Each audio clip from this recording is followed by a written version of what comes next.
Revenge of the Savage Planet. It's a fun and interesting game made by Raccoon Logic Studios that really showcases how a good series of mechanics and ideas come together to make a fun experience, a fun game. And it's very reminiscent and very similar in certain aspects to a Ratchet and Clank in certain ways. And it's on the verge, if not with a couple of minor little flaws. Revenge of the Savage Planet is a third-person shoot 'em up platformer. You play as an astronaut who's tasked with setting up a colony on the planet Stellaris Prime. And after traveling for close to a century, you crash land on the planet. And after waking up, you soon find out that your previous employer, Alter Global, has now fired you. So you begin the wonderful job of figuring out a way to repair a broken ship and then enact revenge on Alter Global. Pretty simple, nothing too complicated. Though the story aspects are interesting and fun, you can see after playing it for close to 15 or 20 hours, because it's not a very long game. It does pull a lot of inspiration from your Rick and Morty and South Park in certain aspects. A lot of the humor is very wacky. It plays with the very absurd and exaggerated kind of marketing material from corporations in a fun, really shit crazy way at certain points. That's a nice kind of icing on the cake and adds to the world building and adds to the kind of tone that the game has on offer. But majority of it is really the gameplay. And I think the developers here at Raccoon Logic strike a nice balance with this game. I think it's a great example of creating a really fun and dynamic loop in its mission structures. The missions themselves don't really offer anything of serious depth.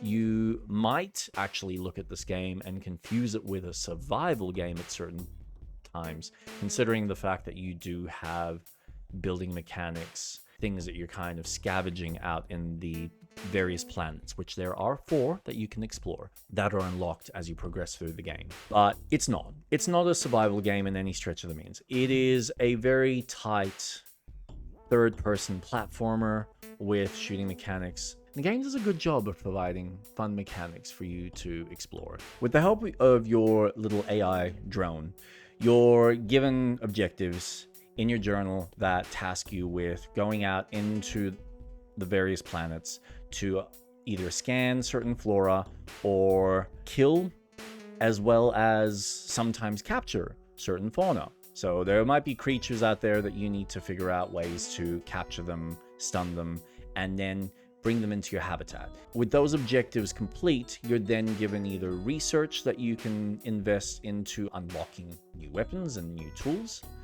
or the game organically, after finding certain wreckages, will give you those tools that you can then have more ways to traverse the environment. At the beginning of the game, using the 3D printer, you'll start off with just the ability to shoot and jump.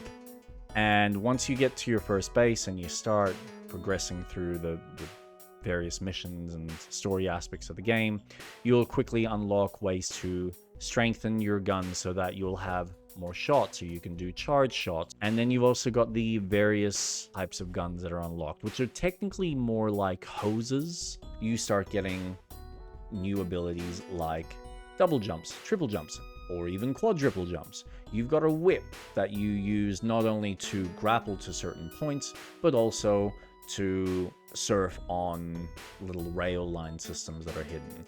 And then there's other tools of accessing areas of the game that would be locked to you otherwise. Very much kind of like a Metroidvania in that aspect. As you progress through the planet, you will find areas that are locked to you until you uncover the tools that provide access.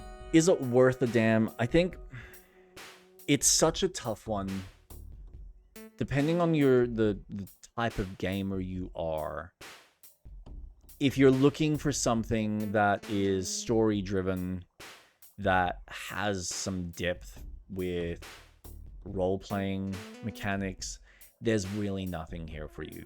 It's definitely not a survival game, so the building that you have, the structures that the base building portion of the game is very simplistic. You do have ways to customize your own personal little colony, or your little hub that you have at the very beginning, and it's really just more internal cosmetics, though all the objects that you interact with are very basic, and it's actually disappointing that the little things that you put in the environment, for instance, like a pool table or a little arcade machine, there's no actual mini game necessarily put in, which I get might be a bit harder for a developer to put in and program, but they're like small little missed opportunities that I feel they could have done something, added one or two little mini games in those habitats, specifically when you're playing with another person, which of course the game does offer not only split screen co-op, but also online co-op. It's an interesting game to play with another person. It is certainly a lot more enjoyable, but I will say it does take away some of the challenge of discovering as well as uncovering some of the secrets or some of the collectibles in the game. It will speed up the process of completing it because you can now cover two sides of the game if you choose to. So you can have one person explore one part of a planet trying to collect all the things that need to be collected for your 100% completion, and the other person might explore the other side. Keep in mind that whoever the second player is does not retain their save file, so you're not actually able to continue playing your own character, your own save. It is only retained by the person who hosts. Another thing to keep in mind is the game isn't well optimized for co-op play online. I haven't tried it from a split screen perspective, but something that we did notice after a certain time of playing the game was we were getting weird syncing glitches. So you might have issues where enemies will just stop doing a particular animation, which prevents you from being able to capture them. Or you might get caught by an enemy only to be stuck inside them and having to wait for another player to come and rescue you before you are able to continue playing. It's not without its flaws, but it is a fun experience. It is a really great example of a developer playing with systems and playing with mission objectives, though they are lacking any real substance in the missions themselves and become very repetitive after a while. Granted, it is like a 15 to 20 hour game, so it's not overly long.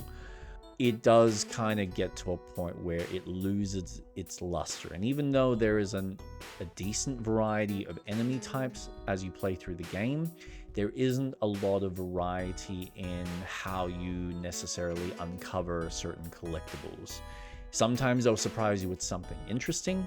There was a particular collectible that was hidden inside an invisible puzzle room that you needed to use a particular gun type that would create sludge, green sludge, that you could then cake the wall. So it was very much like the game Unfinished Swan, where you're having to shoot areas of this invisible barrier in order to see where you need to progress to get to a chest. So there's some cool, unique moments in the game and some cool, unique platforming sections that offer some level of challenge, but I dare say it feels like the developer just didn't. If they'd spent a little bit more time really honing in and adding more depth to some of the mechanics that exist, it's right on the verge. It's really good, but it's not amazing.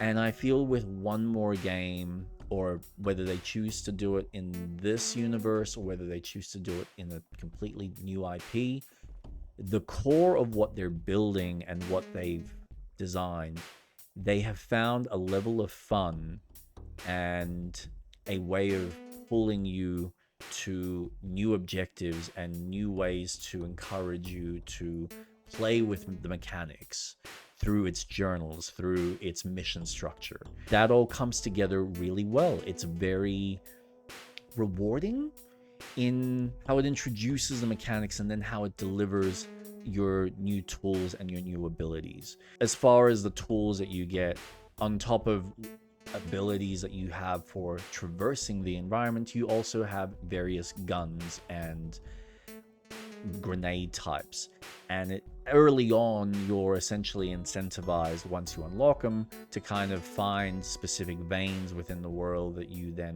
can collect the ammo. And sure enough, later on you're able to unlock the ability to just have an unlimited supply of a lot of these resources. So in that sense, it is fun. That the general progression of the character in the game is empowering and rewarding. That said, I will say that the way the weapon wheel is structured in this game, it feels like they should have just, at least from a computer and mouse perspective, they should have just had all of the abilities directly linked onto your various numbers. You essentially have to pull up a weapon wheel and then assign whatever power you want to one of 3 spots, which is kind of weird, because you could have just had all of the weapons assigned to a number. Even with a analog stick, this is where I think Ratchet & Clank does a better job with the use of a controller and a weapons wheel.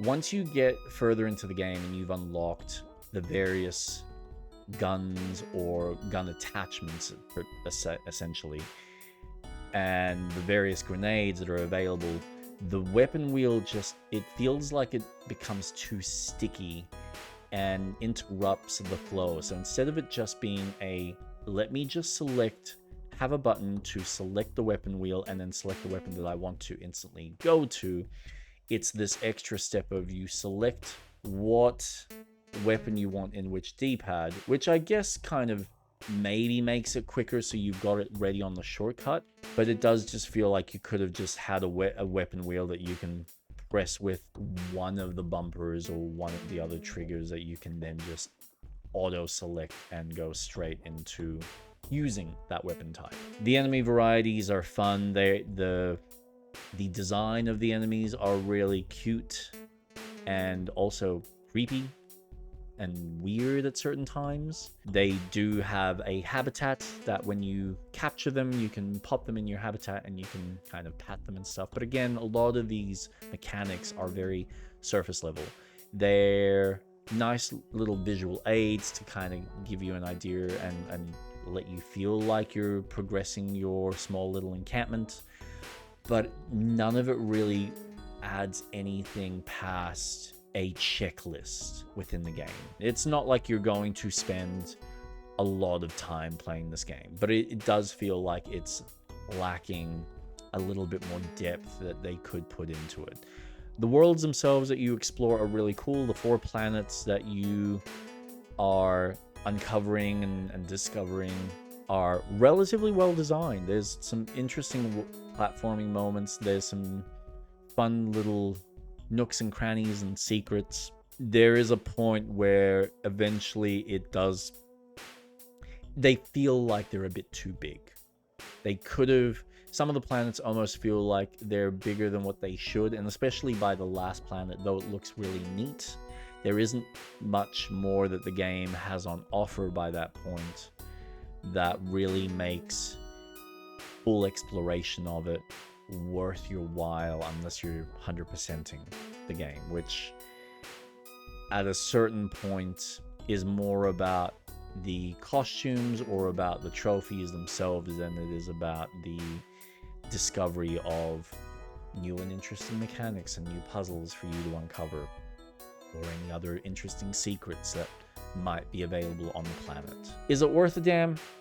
For the price, I think it's fine. I would probably say on a sale, it is definitely a hell of a lot more enticing. If you want a really easy game that you can just knock out in a weekend, either by yourself or with a friend, or you like these kinds of games that give you a sense of progression in collecting things and uncovering things and doing the 100% run while you're strengthening your character, it is certainly worth the damn. It is certainly worth the investment of time and money.